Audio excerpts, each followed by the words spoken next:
Hi, it's me, Ingrid INFP, and uh, I've been reading The Body Keeps a Score. I'm almost finished, but I've been reading about the internal family system, and yeah, last night I kind of got a flashback of a memory that I didn't even really remember that I had, and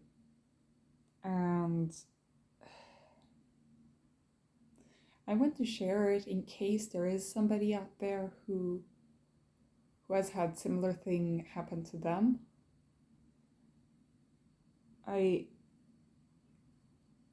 don't think that it's a very common situation to be in, but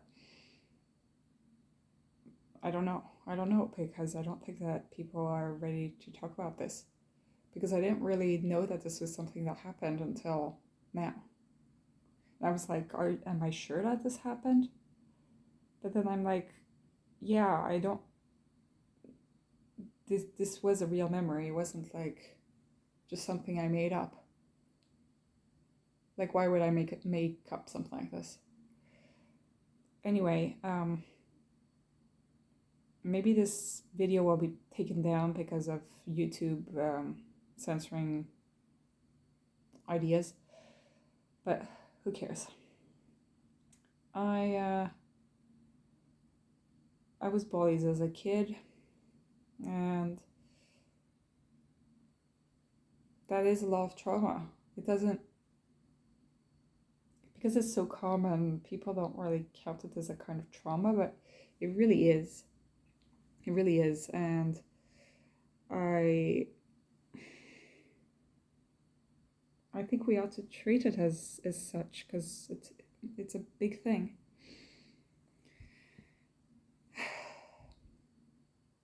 And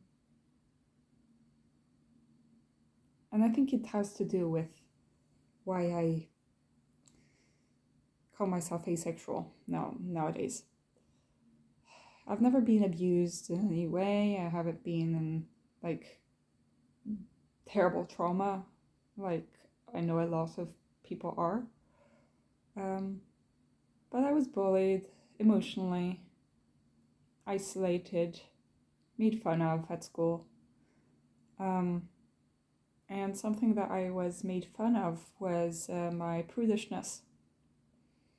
And as a child, I did not understand what sex was. I did not care to really try to understand. I did not have an interest in it like a lot of my teenage friends did. I never really got into that, And I was naive and innocent and I never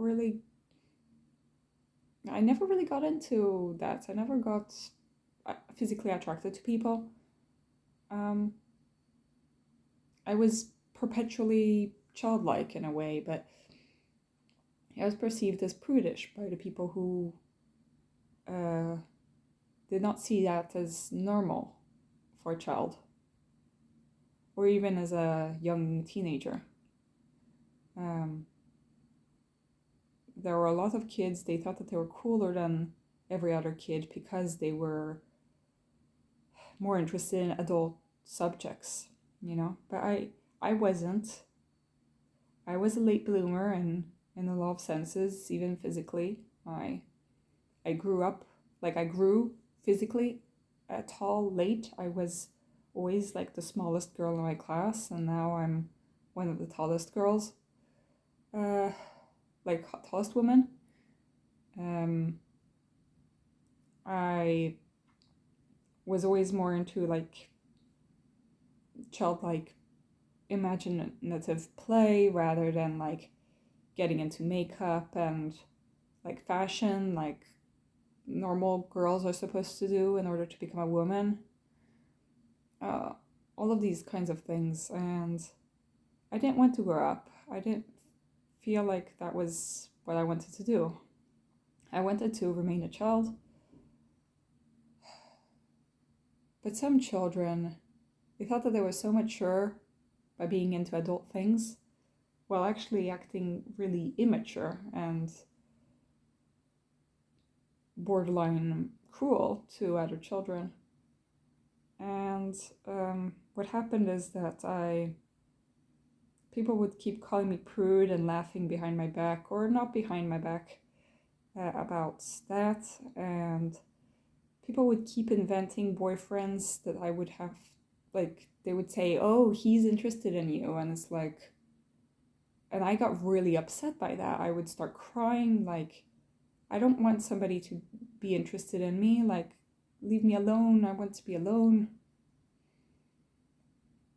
So a lot of times when I was a child, I just wanted to be invisible because children would create such like crazy mind games and I wouldn't understand what was going on.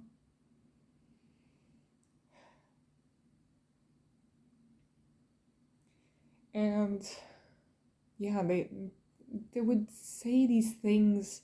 I once was invited to a girl's birthday party and I overheard her like telling her friends that were there that, oh, she only invited me because her mom said that she had to invite me. And you know, hearing that kind of stuff is pretty hurtful. But I was like, you know, I'm going to be brave, and I don't know how old I was then. I must have been around 11 or something like that. Like we were in 6th grade, something like that. I remember that her mother had made like these tuna sandwiches and stuff.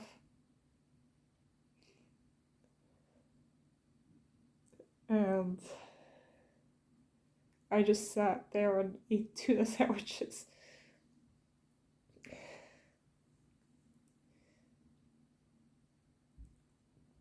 Because what happened is that, well, first that happened, and then I'm still friends to her to this day, and I haven't told her about this whole thing, but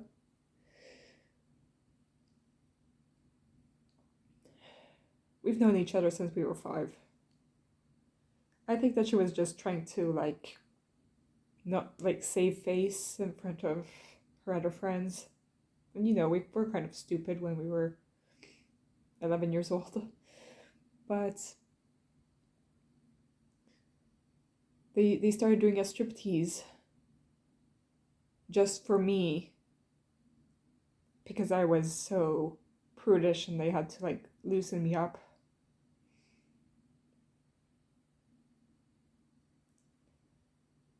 And I mean, I knew that it was stupid. I knew that it was just them having some fun, but it was like directed at me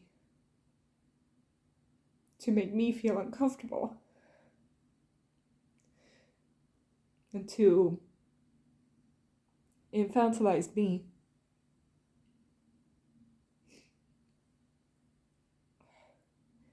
And I didn't know how to react. Like, how was I supposed to react to that? And I remember a few years later, so this is the memory that I got last night, which is absolutely true.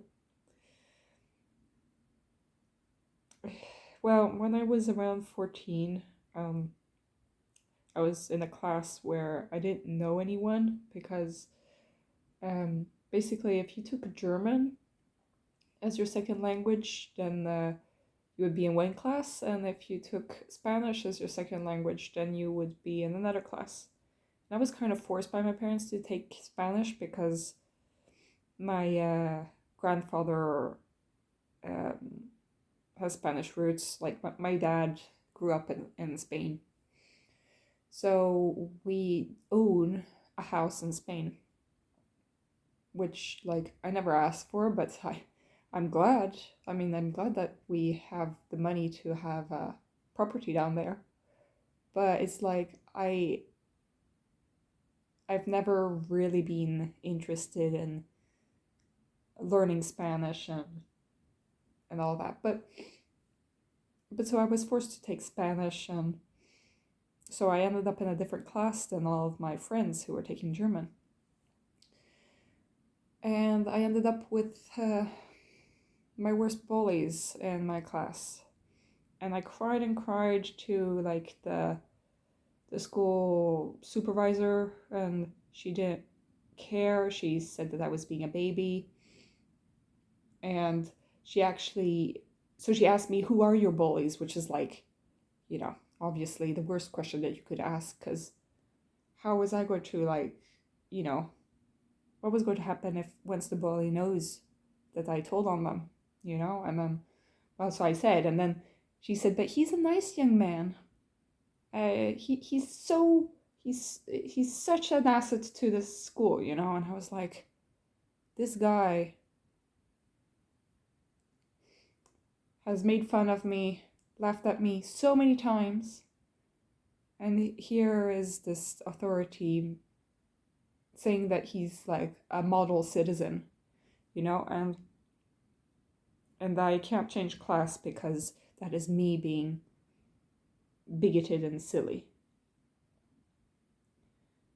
And, well, needless to say, I didn't tell her exactly what was happening, but I did try.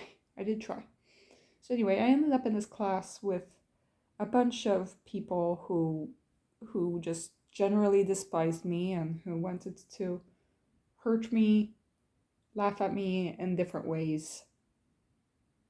And that was a hell of a year. That's when I got so depressed that I was suicidal, because I couldn't see my way out of the situation. When you're a child, there isn't a way for you to leave the situation unless you want to get into a lot of trouble. And I absolutely did not want to get into any trouble. So I was forced to go through all of this all the time. Because I was absolutely terrified of getting into trouble.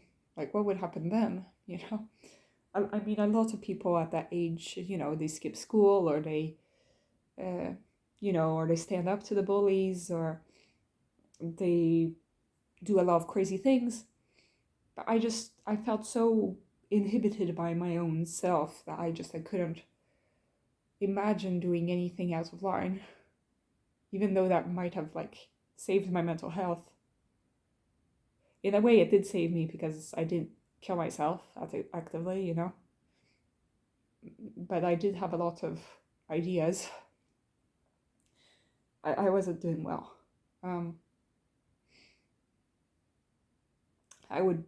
Most of that year was spent with me crying in the library.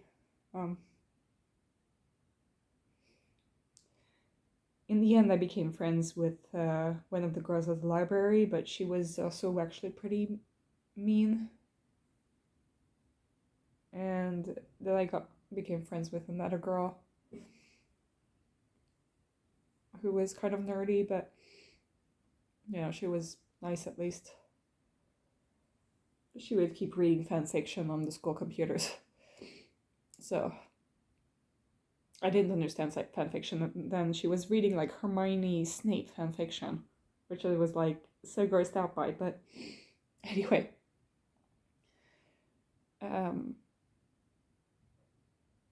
this was a while ago.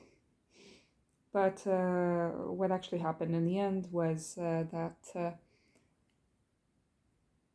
my class, like the cool kids, they would keep sitting outside on the same bench, and there was this long bench. And I wasn't allowed there really, because I wasn't really cool. Sometimes some kids would like talk to me, or some of my old friends would see me there and we would talk. But there were some people that I was absolutely terrified of ever meeting, and they would be there, like, without fail. So I tried to avoid being there and rather went to the library. But sometimes I didn't want to go to the library. Sometimes I felt like going outside. But that was a bad idea. Okay, well, I'm feeling the panic already now, but I I sat there on that bench, and this gang, like there were four kids. There were three guys. No, wait, three guys and two girls. There were five, and they always hung out together. And I was forced to sit next to them in math class because I was like the good girl that you could like basically place between all of the problematic students, which like does not help anybody, by the way. Like the students will still talk, and your good student, your teacher's pet, will just get ostracized and feel terrible all year. um like, why should I not be able to choose who I'm going to sit next to? Like, why do they get to choose who they sit next to and I don't get to choose, you know? But anyway, they came and sat next to me, like surrounding me, because I was sitting down, and they came around me, and they forced a phone in front of me that was showing really graphic pornography. And I'd never been exposed to anything like that. And I was horrified, but I couldn't say anything. They were like holding me down, because like they were holding my shoulders down, and so I watched that. I mean, it was also, I think it was pretty like unrealistic stuff, because obviously it's unrealistic. But I was so shocked, like, why would they even do this? I was like confused, like, what do they want me to do with this? And they were like telling me that I had to watch it. I couldn't like turn my head away or anything.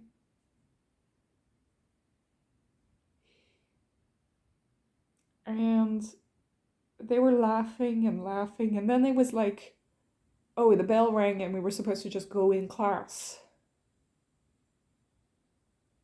And so they were just like, oh, they just put the phone away, and then they acted like nothing had happened. But I knew that I would have to sit next to them in that class.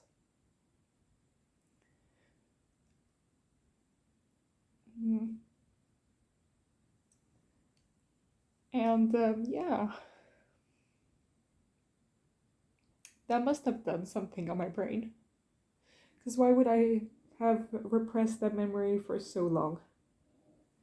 And why would I be so upset about retelling this now?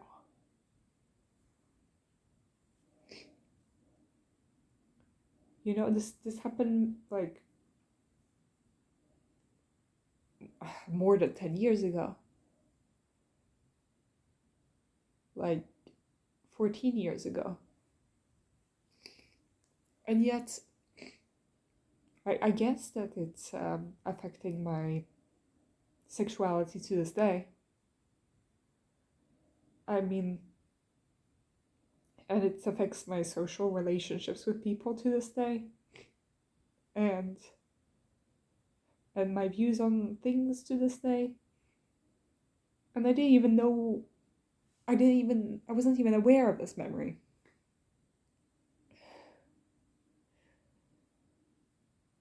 Like, who knows what I'm, like, keeping under wraps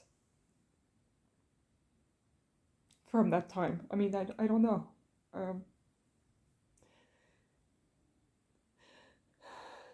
It was pretty disconcerting.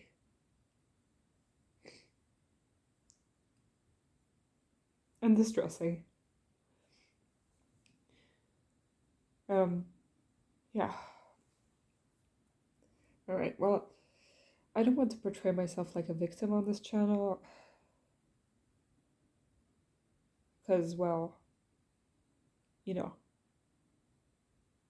that's not who I am. But I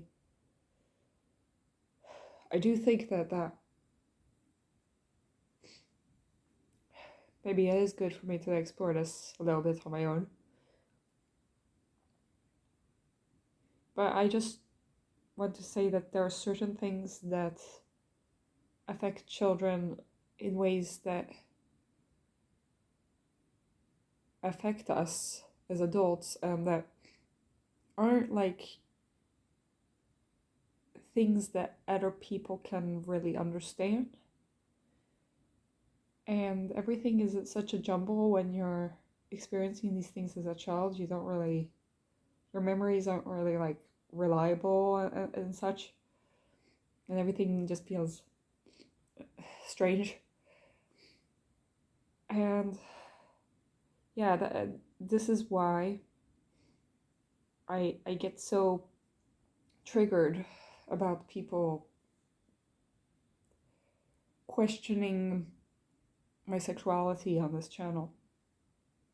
I just, because yes, what I'm experiencing maybe isn't permanent, maybe it's just a phase, but it's been a very long phase. And yes, maybe it is triggered by trauma.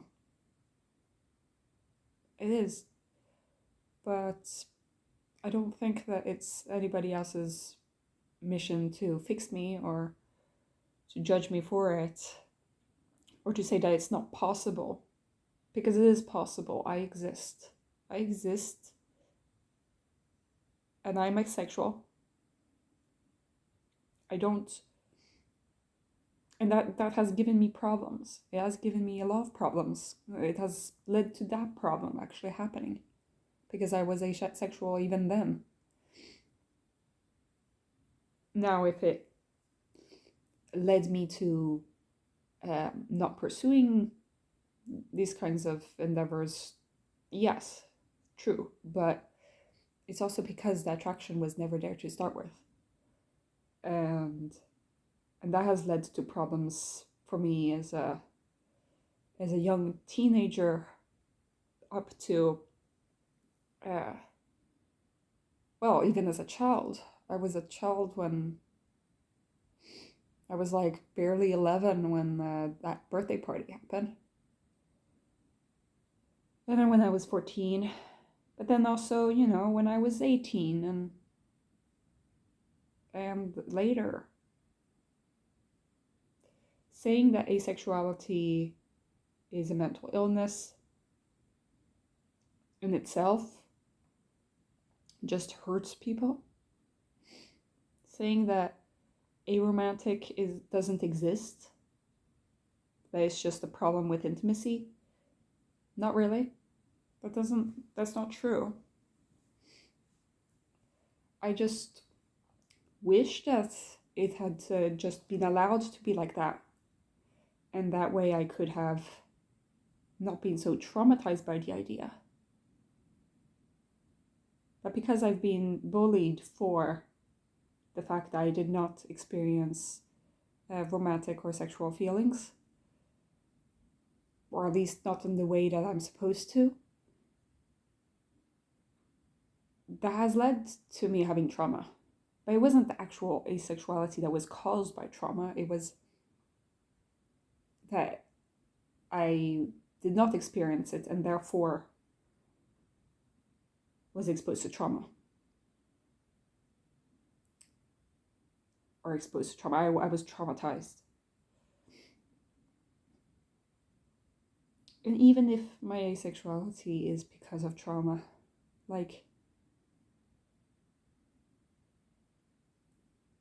why are people so interested in fixing me? Like, you alone can't fix my trauma by explaining to me that I'm broken. Like, I already know that to a certain degree. So, yeah. I'm not been doing too well. Also, I've got the vaccines. I got COVID vaccine in this arm, and I got influenza in this arm, and so I'm feeling kind of bleh to start with. But I couldn't let this go with this dream, this actual memory I experienced that I think is actually pretty pivotal in my experience of life. And I'm not doing this to say, woe is me. It's more because I know that there is probably somebody who has been in that exact same situation and who feels very alone right now, because that's how I felt. Very alone right now. And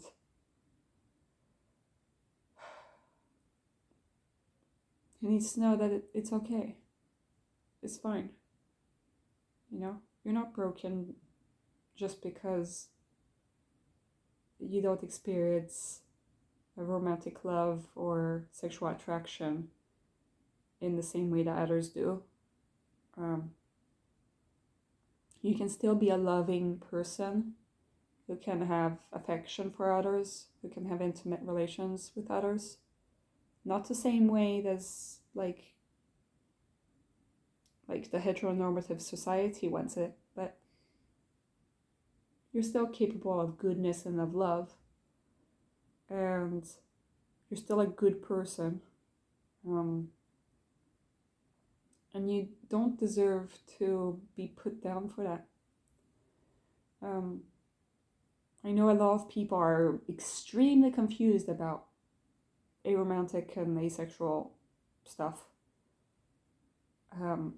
Extremely. But it's not actually that hard to understand. It's like, you know, it's just because it's an absence of something, and so that's why people get so crazy about it. It's not like I'm, you know, repulsed by it. Well, I'm repulsed to it for myself, not in other people, you know? Other people can do what they want. But I don't really want it for myself. And it's not just because of fear, it's a whole bunch of stuff, you know? These things are complicated. I think that we need to have compassion for other people and like be open-minded about things. It's like, you know, telling somebody who like can't see that they should just open their eyes bigger, you know? It's like, well, no, you know, some people who are blind won't be helped by having glasses. It's not the correction that is wrong. It's like there's an actual problem in their eye that can't be fixed with glasses, you know. Sometimes things are just the way that they are, you know. I mean, gay people don't choose to be gay. I didn't choose to be like this, but I'm pretty happy the way that I am. The only thing I'm not happy with is if people make fun of me for being who I am, you know? People try to force me to become straight, to be normal. You know, that's not okay. And also like being just so cruel to other people, that's not okay. You know, I'm not forcing anybody to do anything. I was being very, very, you know, cautious about things and stuff, and I should have cut myself more slack. But that doesn't discount that what they did was wrong to me, you know? So, yeah, I'm going to stop crying now. I hope that you guys had a good day. I did before I realized that this nightmare was actually a memory. And I went down the rabbit hole. But yeah, sometimes our situations are just weird. You know, life is just really weird. But sometimes we just have to agree that certain things shouldn't have happened. you know? And it wasn't just meant to be that I would get harassed for different things, you know? Sometimes it was just, it happened, and now I have to deal with the consequences of that. And these bullies don't, they don't, they don't need to deal with whatever they said that like destroyed like my life, you know? And that's pretty hard to reconcile, you know? The fact that these people probably don't remember me at all in their life. Well, for me, I'll remember them for my entire life. You know, I try to forgive them and such, but I'll never forget. I did try to forget. I repressed it for like more than 10 years. But these things will pop up, and then I'll cry myself to sleep about them, you know? So yeah, I hope I can come up with some more positive videos in the future. Have a great day.